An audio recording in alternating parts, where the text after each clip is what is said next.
Hello guys, I'm Za and welcome to my vlog.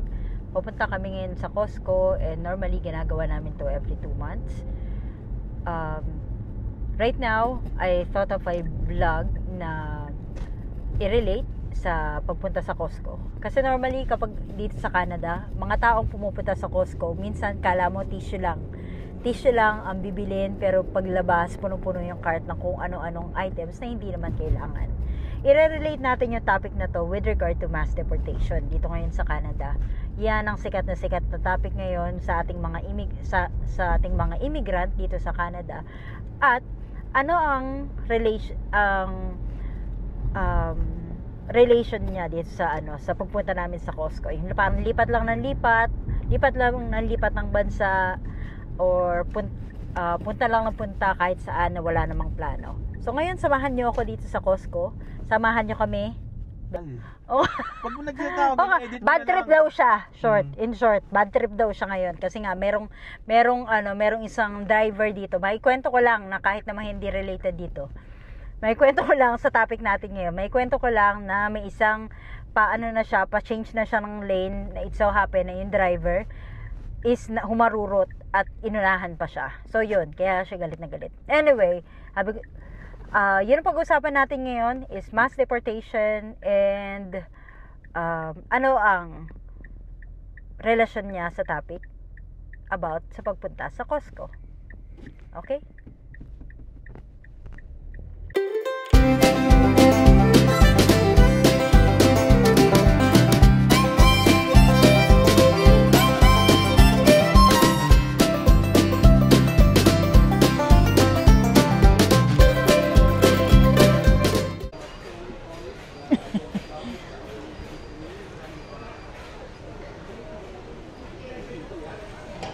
Ayan na nga siya, mahilig siya sa gadgets, so dyan siya lagi sa gadgets nagpupunta.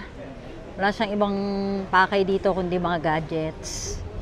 Ayan, andito na nga tayo sa Costco. Andito na tayo sa loob ng Costco. May listahan naman ako ng mga bibilin.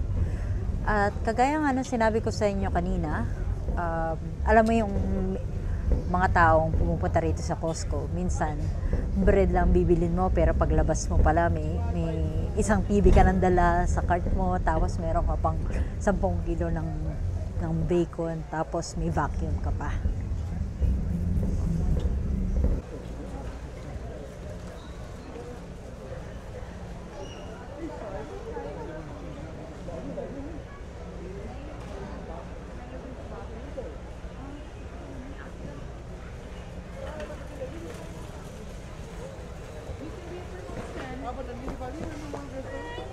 Okay, tigil muna tayo dito sa gilid. So recently, ang dami nating nababasa sa online about mass deportation, pero alaman naman natin na hindi lahat maapektuhan with regard to mass deportation.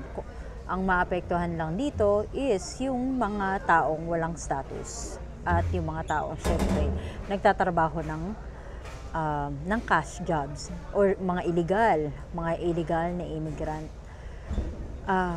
Parang pumunta ka ng Costco. Ito yung mga dahilan na minsan pupunta ka sa isang lugar kagaya ng Costco na bread lang pala ang bibilin mo, pero paglabas mo meron kang dalang vacuum, may dala ka pang TV, may dala ka pang 10 kilong bacon, may dala ka pa minsang kung ano-ano, vitamins or kung ano-ano pa. So how can we relate that dito sa Canada? May mga tao rito na pupunta sa Canada dahil uso, especially nung nag-boom yung mga student visa. Ang daming tao na pumunta for student visa, pero after 2 years hindi na nila alam kung anong gagawin nila, anong plano ko, saan ako mag-a-apply or saan ako tutungo. Anong job ang pwede sa akin, ano ang in demand, saan ako pupuntang probinsya. And kagaya nga na pagpunta rito sa Costco, napakadaming bagay dito na pwede mong bilhin. Kagaya niyan, 20, naghahanap tayo ng maganda-gandang bagay na pwede sa bahay na bibilin mo pero hindi mo naman gagawin. Gaya nito, sa bahay. Yan, $19.99 siya. Ang dami. Pero, hindi na naman namin siya nagagamit. So, parang ganyan ang pagiging immigrant dito. Pag pupunta ka dito dahil uso, pupunta ka dito tapos magtatrabaho ka sa trabaho na wala namang kasiguraduhan kung may PR pathway ba. Magkakaubos energy, ubos time, ubos pera. So now, let's be honest. Napakaraming Pilipino na gusto rito mag-Canada pero walang plano. Hindi alam kung ano magiging pathway, gusto pumunta as a tourist pero hindi gusto pumunta as a student pero pagkatapos nun, hindi na alam kung anong dapat gagawin. In short, ang kailangan lang parang pagpunta sa Costco, dapat may listahan ka kung anong mga next steps mo. Pagkatapos mo mag-aaral, anong magiging trabaho mo. Pagkatapos mo maging tourist, pagpumunta ka rito as tourist, mai-convert mo ba ang tourist visa mo to working visa, yung mga ganyang bagay. At syempre, kailangan alam mo yung priority mo. Alam mo yung mga bagay-bagay na dapat mo unahin. Hindi porket maganda yung bahay na next pupunta, lilipat ka agad. Hindi porket maganda sa city, lilipat ka agad. Dapat maganda ang plano. And syempre ang pinaka-importante rin is say no to temptations. Napakaraming temptation dito. Napakadami ng magagandang mga bilhin. Pero bakit say no? Kasi kailangan mo yung perang yun. Kung sakasakaling kailangan mo lumipat ng ibang province na makakatulong sa iyo para makatagal ka dito sa Canada.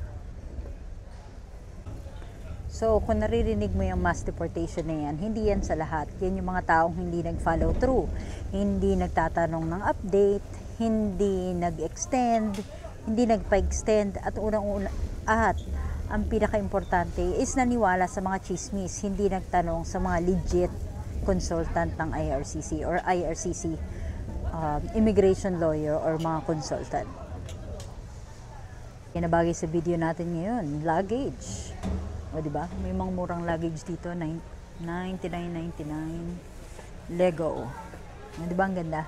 Para sa mga bata. Ayan. Nakikita nyo ba? Yan. Lego suitcase or handbag.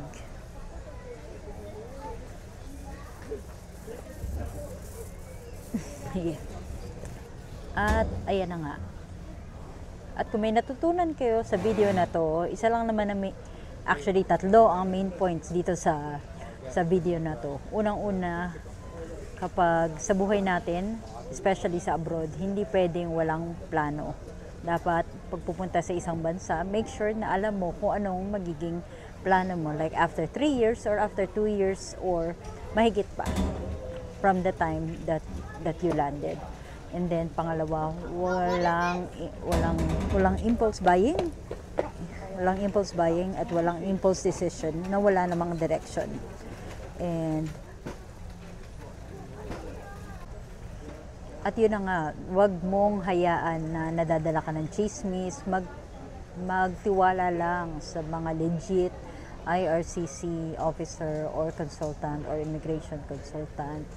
Wag magpadala sa mga matatamis na salita, especially kung wala namang napatunayan. At kung meron mga napatunayan, make sure na may magagandang referral sa iba't iba pa. Ang dami namang search engine na pwede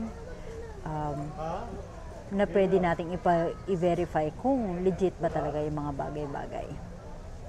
At yan na ulit siya, bumalik na siya, tumingin lang siya ng gadgets dito. At yun na nga, alam mo dapat dito sa Canada, alam mo dapat kung ano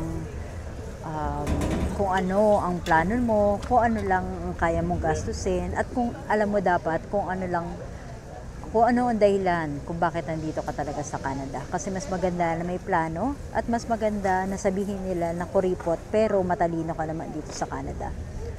Okay, yun na nga. Once again, I'm Za at may natutunan kayo sa video na to. Please like, share, and subscribe, and see you again in my next channel. At laging tatandaan, Hindi importante na maraming pera, basta may peace of mind. Bye-bye!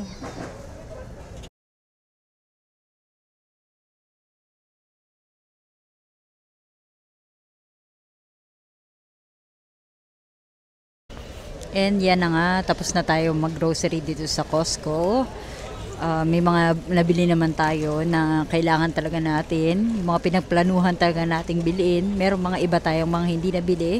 Pero most of na sa mga listahan natin, nabili naman natin. Pero syempre may chocolate. Hindi mawawala ang chocolate dito. Masarap kasi tapos mura pa. Okay, babayad na kami.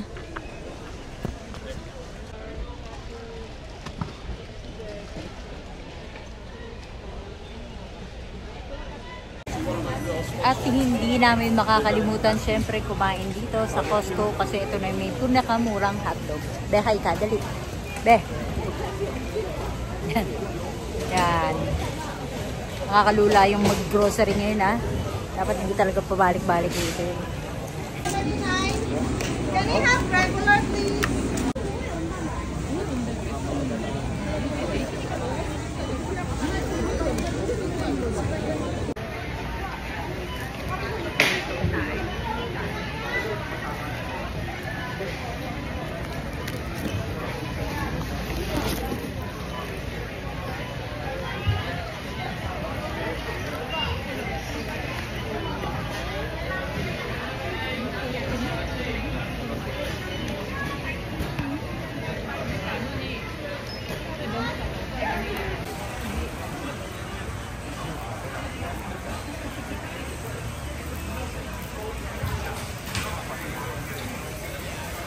Welcome!